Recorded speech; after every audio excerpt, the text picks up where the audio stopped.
Good afternoon. Welcome to Family Health Matters. I'm your host, Wendy Bridgers, and we are here on Awesome Radio 106.9 FM every Thursday from 3 to 3:30. And we're so excited that you're joining us here on today. And Merry Christmas to everybody as we prepare for the holiday seasons and all the good food and all the fun and the family time. We wanted to share some tips with you. And we're going to be talking today about holiday eating and food safety. And I have back with me in the studio today Angie Watson, who is my dear friend.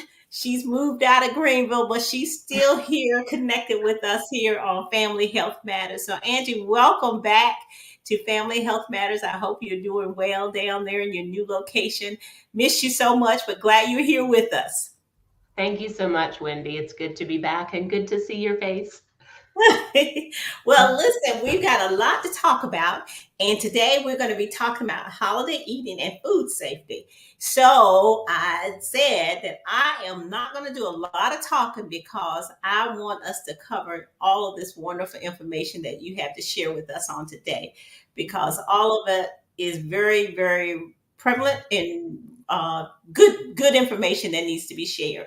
So, Angie, I'm gonna let you jump in, and we're gonna start off just talking about just healthier holiday choices, making good choices while we're enjoying all that good home cooking, whether we cook it ourselves or whether we have it catered or whether we share in the cooking, however it happens, but good food.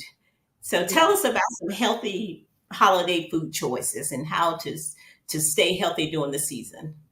Yes, I think, the second part of what you said, how to stay healthy during the season, kind of keeping that focus. And a lot of times, to be honest, this time of year, people don't want to hear from the dietitian. I work in a nutrition counseling practice now, and we're having people cancel left, right, and center. And everyone's ready to say, "Oh, I'll start in January." But my thing is, we don't have to be perfect, and sometimes we're all or none. We're either going to go gung ho, and I'm just going to, devour. I'm going to eat whatever I want over the holidays. Or, I'm going to stick to this very strict diet. I'm not going to enjoy anything that's remotely, unhealthy. But I think there's a happy medium in there and there's a balance. And that's really what we want to strive for. Food is associated with so many things, traditions, family gatherings, just, social things, memories that we have of childhood. And there's nothing wrong with enjoying some less healthful foods on occasion and in moderation, but those are the qualifying things. So we want to say, okay, how can we navigate this holiday season and enjoy food? Enjoying food is part of healthy eating, but also not having that food be a detriment to our health. That's really where we want to go. So one of the biggest things I would say is having a plan, set a goal for yourself, and really think about, okay, what are going to be some of the challenges with eating over this holiday season, and how do I want to navigate those?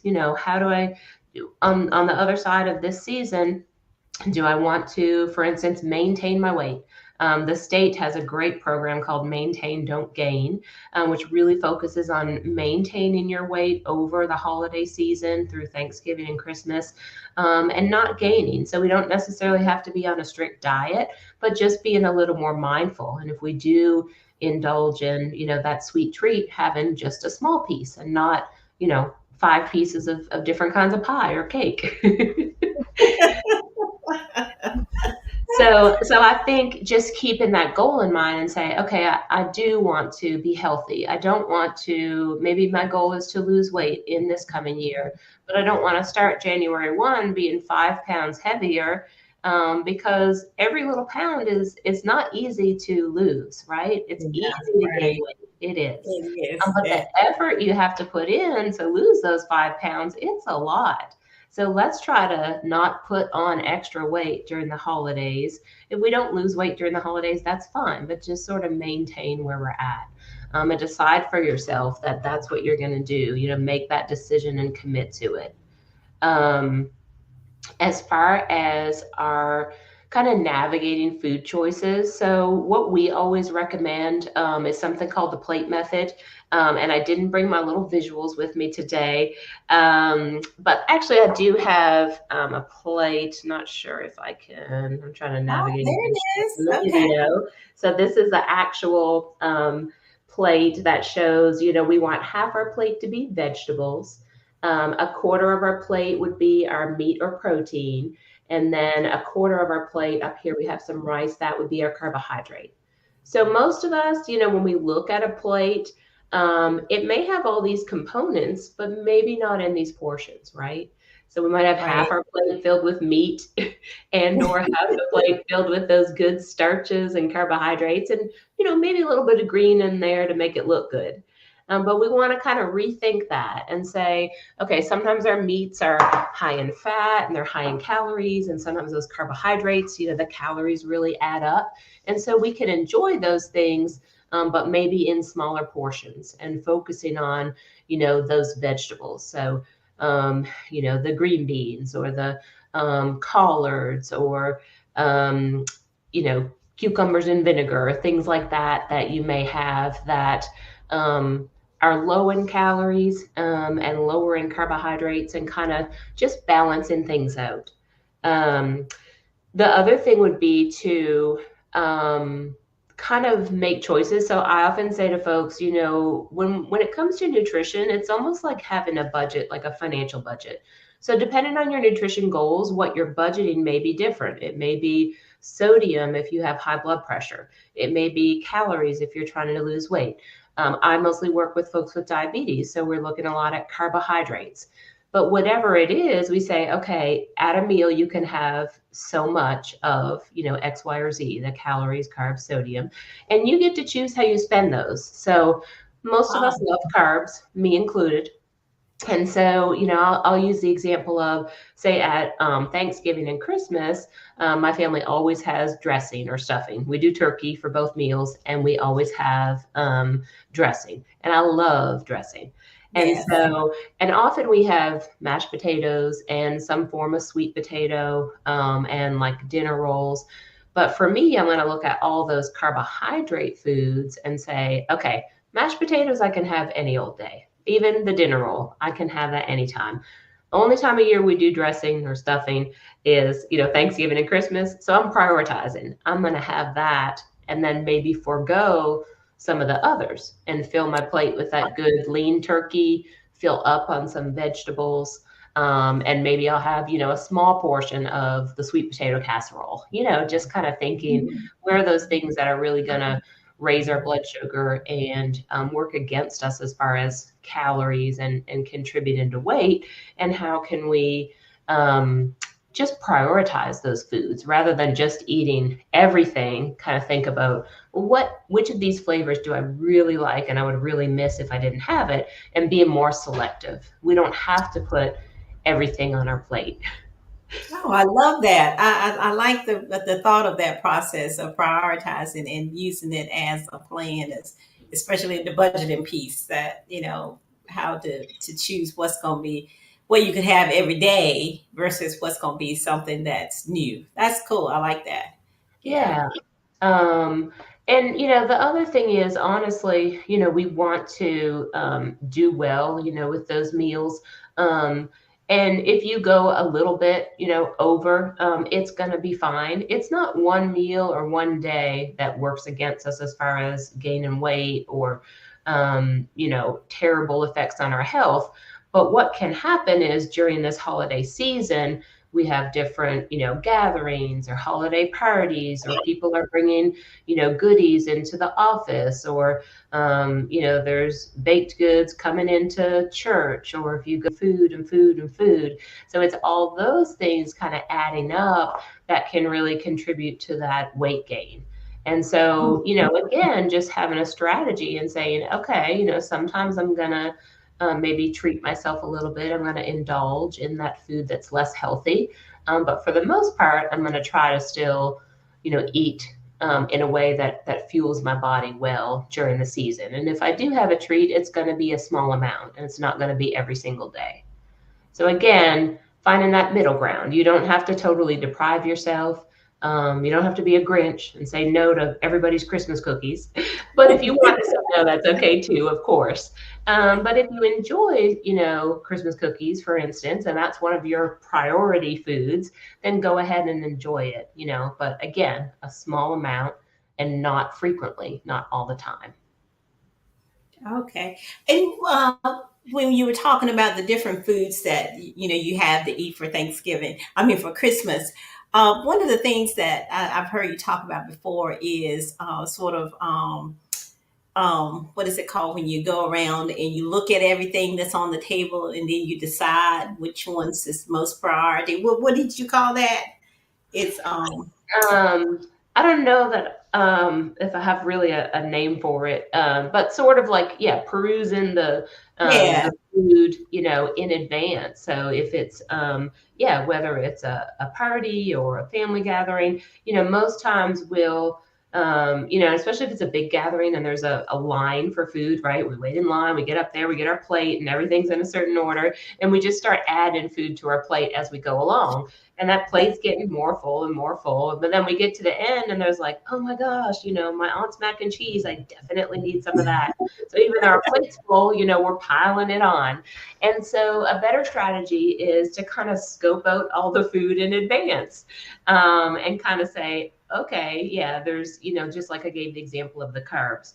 Dinner roll, mashed potatoes, dressing, sweet potato casserole, and prioritizing. It would be the same with choices, at say a family gathering, and kind of saying, okay, all this food looks good. Um, but even if I take a small amount of all of it, volume is probably going to be too much. So saying no to certain things, and then considering, what we do, say yes to and no to. There's all kinds of social implications of our food too. And so you may say, well, okay, I don't really want, Uncle John's green bean casserole, but I know he worked really hard on it. He's really proud of it. He really wants me to try some. I'll take a spoonful. I won't take other things that factor in too, right? And I'm not saying we don't right. kind of give in to that pressure. It's good to stand your ground with making healthier choices. But we also want to be considerate of other people's feelings and just think about, okay, what else is impacting my food choices here, and what do I need to consider? Right. Yeah. Yeah. So after you've looked over everything and you've got your plate set and you're ready to eat, and after you've finished eating, and Hmm. now, I won't say most people, but people have a tendency to take a nap because all of our energy and all of our blood rushes to our belly Yeah. to start digesting all this food. And then so we decide, gosh, I'm so tired. So Yeah. what do you recommend? Yes. So I know that's what our brain wants, but that's one of the worst things to do, especially to lay down shortly after eating. So, I would say, pause. One important thing is to, when you're done your meal, step away from the table. A lot of times, I mean, everyone does different, but, sometimes people will have all the food on the table, and, you're passing the dishes back and forth, or you reach in and scoop out whatever dish it is. But then when you're finished your plate, if you're sitting there talking, engaging with family and friends, but that food is still in front of us, we're tempted to kind of take another dip of, that item, even though we're not hungry. So Mhm. my recommendation is to, once you're finished your plate, step away from the food, or step the food away from you. So take all those dishes off the table and put them in the on the kitchen counter, Right. or move to the living room, and and sit, and I think you do want to give a few minutes for your food to digest, 30 minutes, maybe an hour, and just kind of sit and relax and enjoy each other's company. But then, instead of a nap, the best thing to do would be to get a little bit of exercise. So maybe Mhm. go for a walk. I know some people do not like this cold weather. I'm from Canada, and so I do like a good brisk walk in the cold air. I just like the feeling of that cold air on my cheeks. Um, so that could be an option. Get a few folks together and go out for a walk outside. Or if that's not your thing, or it's too cold, put on some music and dance, have a dance off Mhm. contest with and just laugh and Yeah. have fun. And so yeah, you'll feel better. I know the last thing we feel like doing is moving. When when we've had a big meal, but you'll just feel so much better, and it will help lower your blood sugar afterward, your blood pressure, just burning those calories, and you still get to socialize. You're not sleeping in a corner somewhere. So that would be my recommendation. Great, great. Now, what about the water and skipping? I've heard some people say I'm not eating anything up until dinner time, and it's time to eat.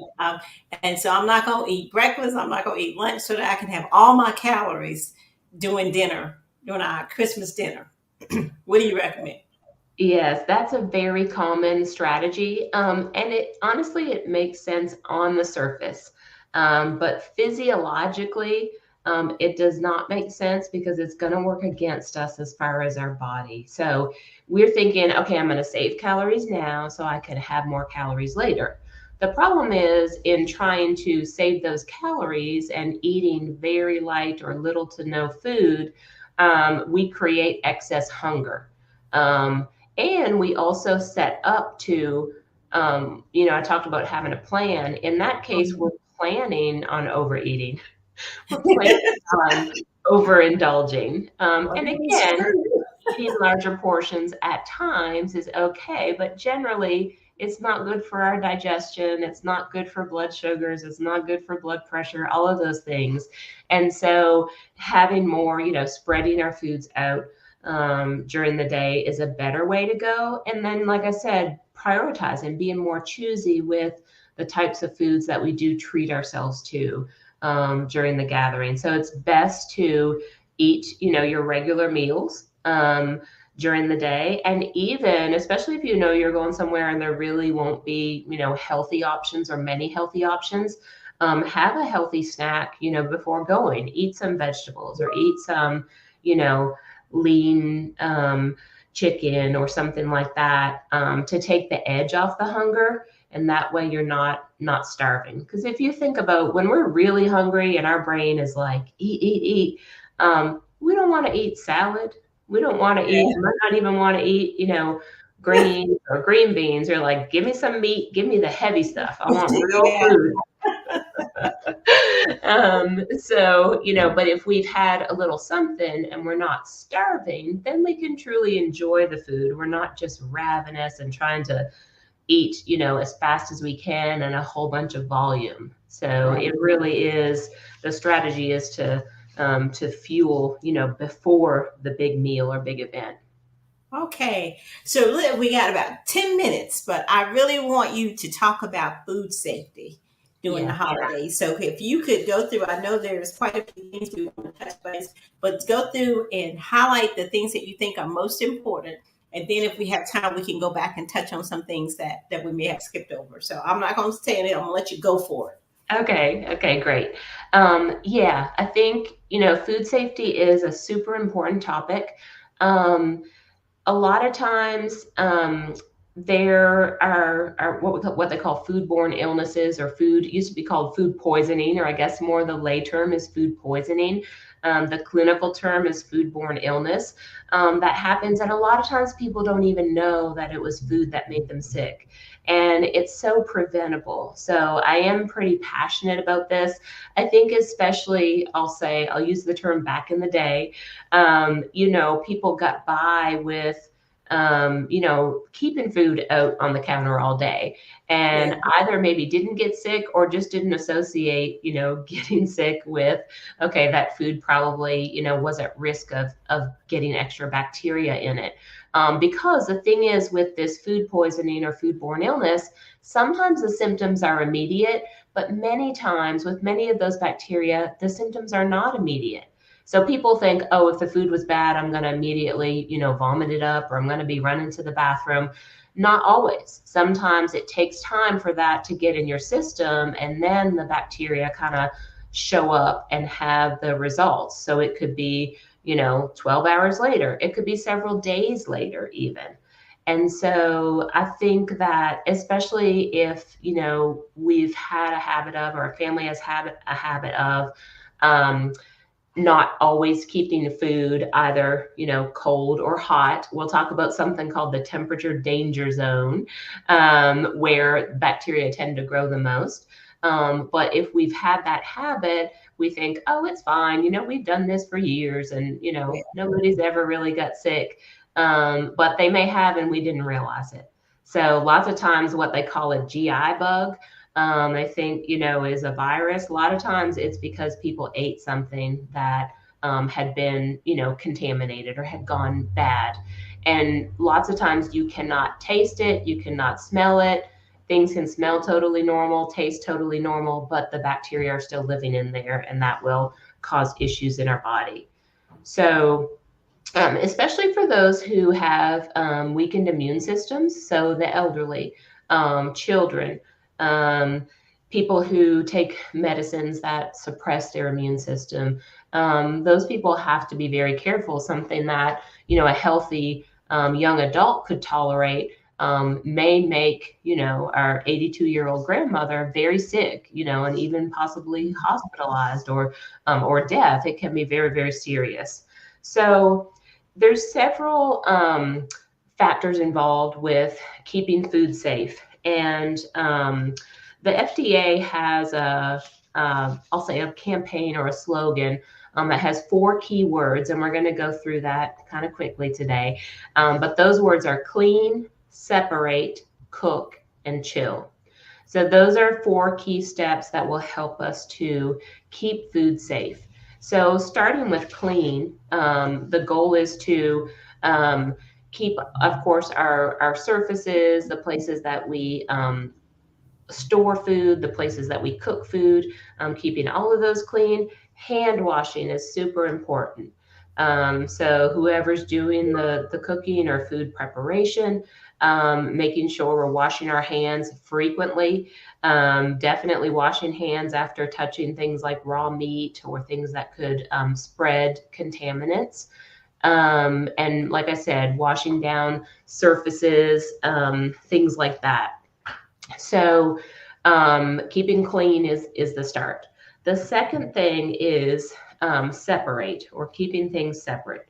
So for instance, when you're storing food, one rule of thumb is if you have something like raw meat, and I use raw meat as an example because it's a prime place for a bacteria to grow. You don't want to store it above or on top of something else in your refrigerator, or on a rack where the juices could potentially drip down onto something else. So the bacteria that are in that meat, once the meat is cooked, we'll talk about the cooking process, but the heat of that cooking, the high heat, will destroy the bacteria. Right. However, if you have the hamburger sitting on top of a dish of potato salad in the refrigerator, it's possible that some of that drippings, the drippings from the raw meat got on the potato salad, when you take off the saran wrap or whatever. And then someone's going to eat that potato salad without heating it, so those bacteria are not killed. And that's one way that we can get sick. So being careful how you store food. Definitely separating, ready to eat foods away from things like raw meat. Also using separate like cutting boards for, say, meat and vegetables.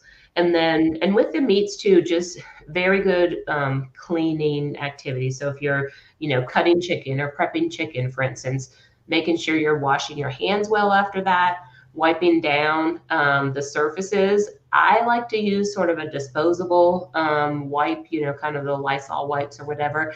But if you do use a cloth, make sure you're using, lots of soap and hot water, and rinsing that cloth out extremely well with more soap and water after wiping up something like chicken juice. Otherwise, you can, wipe up the chicken juice, and the next time you go to wipe a surface with that cloth, you're potentially spreading that around. So that's the separation piece. The cooking piece is heating a food to a temperature which kills off any bacteria that may be present.